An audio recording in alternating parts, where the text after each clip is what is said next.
नमस्ते।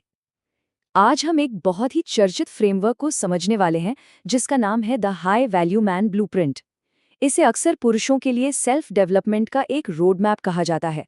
तो चलिए देखते हैं कि इसके पीछे के मूल सिद्धांत आखिर हैं क्या। इस पूरे कॉन्सेप्ट की शुरुआत एक बहुत ही दमदार और कह सकते हैं चौंकाने वाली बात से होती है। ज्यादातर पुरुष अपनी जिंदगी का एक लो वैल्यू वर्जन जी रहे हैं और उन्हें इस बात का एहसास तक नहीं है।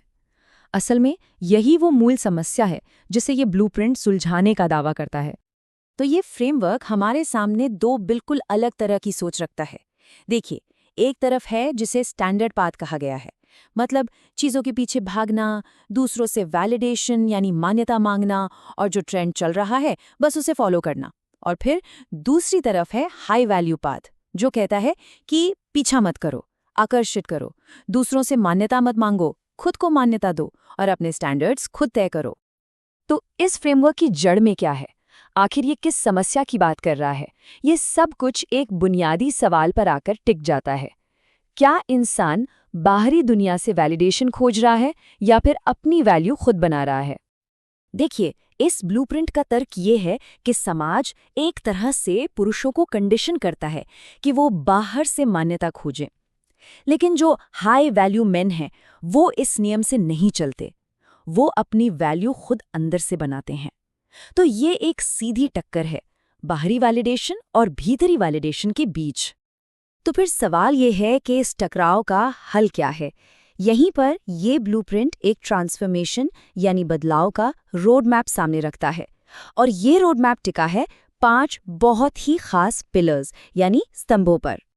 ये है वो 5 नॉन नेगोशिएबल पिलर्स। पहला, अनशेकेबल सेल्फ रिस्पेक्ट यानी अटूट आत्मसम्मान। दूसरा, मिशन ड्रिवन पर्पस यानी एक मिशन से जुड़ा हुआ उद्देश्य। तीसरा, इमोशनल मास्टरी यानी भावनाओं पर महारत। चौथा, फिजिकल एक्सीलेंस यानी शारीरिक उत्कृष्टता। और पांचवा, ऑथेंटिक लीडरशिप यानी प्रामाणिक नेतृत्व। तो चलिए एक एक करके इन सबको थोड़ा गहराई से समझते हैं। सबसे पहले बात करते हैं अंदरूनी नींव बनाने की। इसमें पहले 3 पिलर्स आते हैं जो कि सबसे ज्यादा जरूरी हैं। तो पहला पिलर है अनशेकेबल सेल्फ रिस्पेक्ट। इसका सिद्धांत बहुत सीधा है। अपनी कीमत कोई और तय नहीं करेगा, वो खुद तय करनी है। और बाहरी दुनिया की मंजूरी के लिए अपने पर्सनल स्टैंडर्ड से कभी कोई समझौता नहीं करना। सच पूछिए तो यही वो बुनियाद है जिस पर बाकी सब कुछ टिकेगा। पर सवाल ये है कि इसे प्रैक्टिस में कैसे लाया जाए। तो इसके लिए 3 बातें हैं। पहली, जो कह दिया वो पत्थर की लकीर है, खासकर खुद से किए गए वादे। दूसरी, अपनी बाउंड्रीज यानी सीमाएं बिना किसी हिचकिचाहट या माफी के बनाए रखना। और तीसरी, वैलिडेशन लोगों की बातों से नहीं बल्कि अपने काम के नतीजों से मिलना चाहिए। अब आते हैं दूसरे पिलर पर, मिशन ड्रिवन पर्पस। ये ब्लूप्रिंट साफ कहता है कि मिशन का मतलब कोई नौकरी या कोई छोटा मोटा गोल नहीं है। नहीं, मिशन वो असर है, वो छाप है जो कोई इंसान दुनिया पर छोड़ना चाहता है। इसको और अच्छे से समझने के लिए उद्देश्य की 3 लेवल बताए गए हैं। सबसे पहला लेवल है सर्वाइवल का, मतलब बस बिल भरने के लिए काम करना।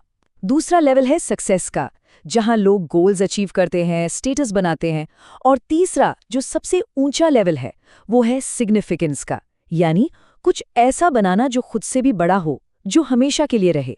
ये ब्लूप्रिंट इसी तीसरे लेवल यानी सिग्निफिकेंस से ऑपरेट करने की बात करता है। तीसरा पिलर है इमोशनल मास्टरी, और इसकी फिलॉसफी एक लाइन में समझी जा सकती है। आपकी भावनाएं डेटा हैं, डायरेक्शन नहीं। इसका मतलब ये नहीं कि भावनाओं को दबा दिया जाए, नहीं, बल्कि उन्हें एक जानकारी की तरह इस्तेमाल किया जाए। तो इसके लिए एक सिंपल 3 स्टेप का फ्रेमवर्क दिया गया है। स्टेप 1, फील इट, मतलब जो भी इमोशन है उसे बिना जज किए महसूस करो, स्वीकार करो। स्टेप 2, प्रोसेस इट, ये समझने की कोशिश करो कि ये इमोशन आखिर क्या सिग्नल दे रहा है, क्या बताना चाह रहा है। और स्टेप 3, चूज योर रिस्पॉन्स, यानी बस रिएक्ट मत कर दो, सोच समझकर स्ट्रैटेजी के साथ अपना जवाब चुनो। तो जब ये अंदरूनी नींव यानी पहले 3 पिलर्स मजबूत हो जाते हैं, तब बारी आती है एक्शन पिलर्स की, यानी पिलर नंबर 4 और 5, जो इन अंदरूनी सिद्धांतों को बाहरी दुनिया में लागू करते हैं। चौथा पिलर है फिजिकल एक्सीलेंस। और इसका कॉन्सेप्ट ये है कि अपने शरीर का ध्यान रखना सिर्फ एक अच्छी आदत नहीं, बल्कि एक जिम्मेदारी है। क्यों? क्योंकि फिजिकल हालत का सीधा असर मेंटल हालत और अनुशासन पर पड़ता है। और फिजिकल हेल्थ के लिए भी कुछ नॉन नेगोशिएबल चीजें बताई गई हैं, जैसे मजबूती और लचीलेपन के लिए स्ट्रेंथ ट्रेनिंग, परफॉर्मेंस के लिए सही न्यूट्रिशन मतलब शरीर को सही ईंधन देना, रिकवरी और दिमाग की सफाई के लिए अच्छी गहरी नींद, और एक कंसिस्टेंट रूटीन जो कि आपके कैरेक्टर को दिखाता है। और अब आते हैं पांचवें और आखिरी पिलर पर, ऑथेंटिक लीडरशिप। इसे ऐसे समझाया गया है कि लीडरशिप सम्मान मांगने से नहीं मिलती, ये तो भरोसेमंद होने और दूसरों की जिंदगी में वैल्यू ऐड करने से अपने आप मिलती है। इस लीडरशिप माइंडसेट के कुछ खास पहलू हैं, जैसे हर अच्छे बुरे नतीजे की पूरी जिम्मेदारी लेना, कुछ भी लेने से पहले ये सोचना कि मैं दे क्या सकता हूँ, अपने आसपास के लोगों को ऊपर उठाना, उन्हें बेहतर बनाना, और इंटेग्रिटी यानी ईमानदारी और सच्चाई को अपनी सबसे बड़ी दौलत समझना। तो इन पांचों पिलर्स को समझने के बाद सबसे जरूरी बात आती है, ये ब्लूप्रिंट कोई मंजिल नहीं है कि एक बार पहुंच गए और काम खत्म। नहीं, ये एक प्रैक्टिस है, एक रोजाना की कमिटमेंट। इस ब्लूप्रिंट में इस बात पर बहुत जोर दिया गया है कि ये सिद्धांत कोई एक बार की जीत नहीं है, ये तो हर दिन हर पल लिया जाने वाला एक फैसला है, एक चॉइस है। सारा खेल ही कंसिस्टेंसी का है। और इन रोज के छोटे छोटे प्रयासों का असर धीरे धीरे बड़ा होता जाता है। हो सकता है पहले हफ्ते में ही कॉन्फिडेंस में एक फर्क महसूस होने लगे, 4 हफ्तों के बाद शायद दूसरे लोग आपकी एनर्जी में एक बदलाव नोटिस करें, और कहते हैं कि करीब 12 हफ्तों में आपकी जिंदगी ही आपके नए स्टैंडर्ड्स को दिखाने लगती है।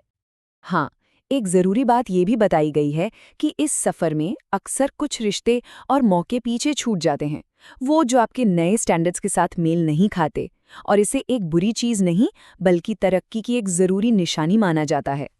तो आखिर में ये पूरा का पूरा ढांचा किसी जवाब पर नहीं बल्कि एक सवाल पर खत्म होता है, और वो सवाल है कमिटमेंट का, यानी आपकी अपनी प्रतिबद्धता का।